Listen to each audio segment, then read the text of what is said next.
Welcome to history classes. This is class 9 Siba history textbook and we are doing chapter number 3, the Muammar rebellion. आज का topic is the last topic of this chapter, which is Captain Wells description of Assam.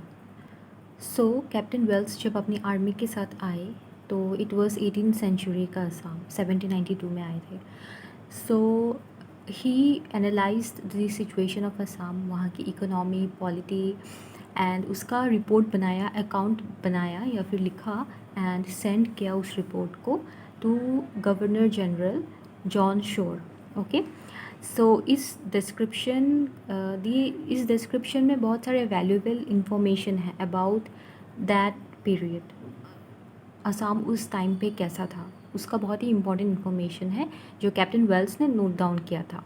And it was nothing unusual because British officers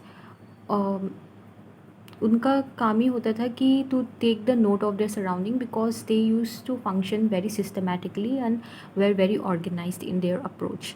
so this was necessary कि जब वो असम में आए तो he was either instructed that to make the note of Assam का situation so that if in future required they can trade with Assam for profit. So first of all उन्होंने बताया कि आहूम किंग और उनकी पावर्स क्या क्या है, आहूम king को कैसे सिलेक्ट किया जाता है.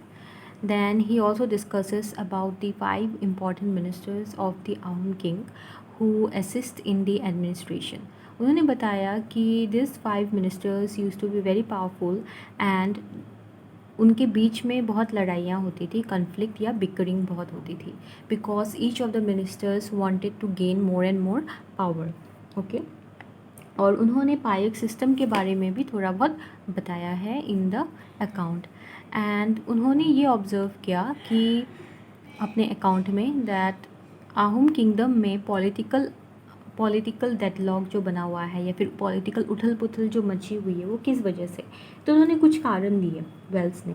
तो क्या क्या कारण थे? Dictatorship of Kirti Chandra Borua, the immoral denial of throne to Mohanmala Gohai, murder of Muammar Mahanta and competition for power among the high officials and bureaucrats. These were cited as the main cause of political deadlock in Assam by Wells. Okay. सो अपने account में captain Wells ने अपने description में further ये claim किया है कि British soldiers जो उनके साथ आए थे, मतलब उनकी army, they were able to solve this issues. Okay, so वो कितना हद तक सही है वो वी डोंट नो, बट अपने अकाउंट में ऑब्वियसली उन्होंने बढ़ा चढ़ा कर ये क्लेम किया है that British army, their army was the one which reestablished peace in Assam. Okay, so we cannot say that it was true because therefore you have to use that he further claimed that उन्होंने claim किया था. then trade and economy के बारे में उन्होंने क्या description दिया है? वेल्स ने बोला कि असम में लार्ज स्केल ट्रेड होता था किसके साथ? बंगाल के साथ. And we already know that Bengal was under East India Company only at that time. फिर उन्होंने असम के नेचुरल रिसोर्सेज के बारे में बहुत सारी जानकारी इकट्ठा की.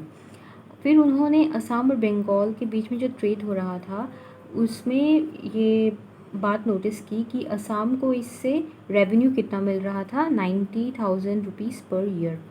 और फिर उन्होंने ये भी बोला कि रॉयल ट्रेजरी में, मतलब गवर्नमेंट के पास ओनली ₹26,000 ही आ रहा था जबकि ट्रेड इतना ज़्यादा हो रहा था.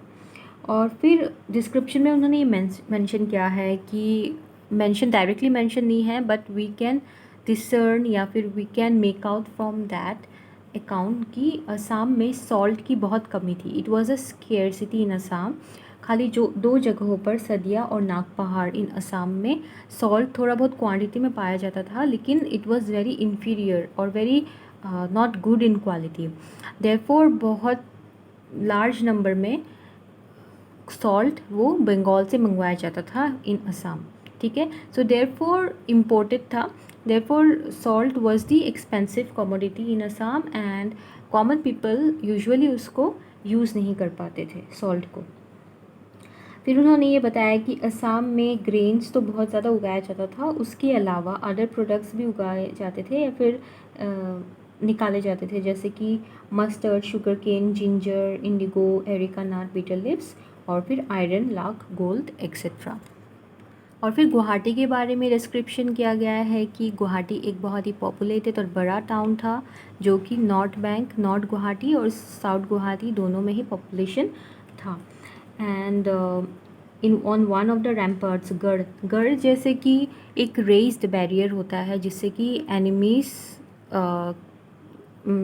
you might have seen that girl in movies like Padmaavat और historical movies में we see that ramparts होता है, गढ़ या फिर बैरियर होता है जिसमें तोपें रखी जाती है ताकि जो इनकमिंग एनिमी की आर्मी है उनकी they can not directly enter and attack the place. ठीक है, उनको बाहर से ही रोक दिया जाता है by the use of cannons और तोप। ओके, सो उस गढ़ में 113 कैनन्स रखे गए थे एंड उनमें से 3 तो यूरोप में बनाए गए थे।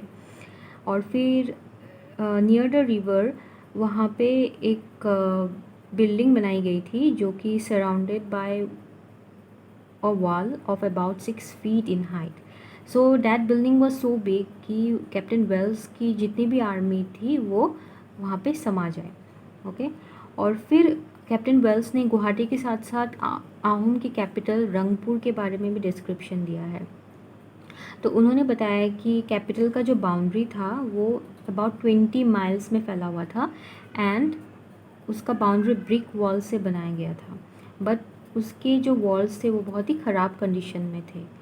एंड सिटी, इस रंगपुर सिटी के एरियाज़ के आसपास फर्टाइल एग्रीकल्चरल लैंड था जिसमें क्रॉप्स उगाए जाते थे and most of these lands were the under property of king only या फिर हाई ऑफिशियल्स के थे, कॉमन पीपल इसको ओन नहीं करते थे।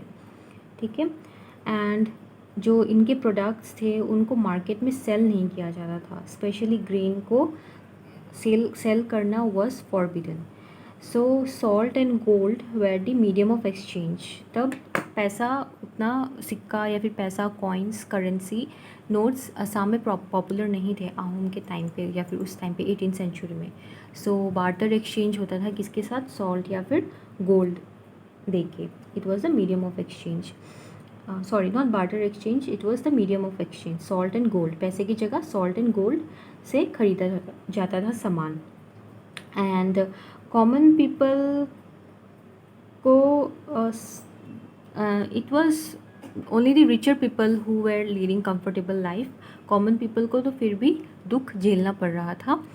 एंड असम फिर भी एक एफ्लुएंट स्टेट माना गया है, it was not a poor state and therefore Gaurinath Singha was able to afford an army from the British East India company, है ना, क्योंकि कैप्टन वेल्स की आर्मी फ्री में नहीं आई थी इन असम।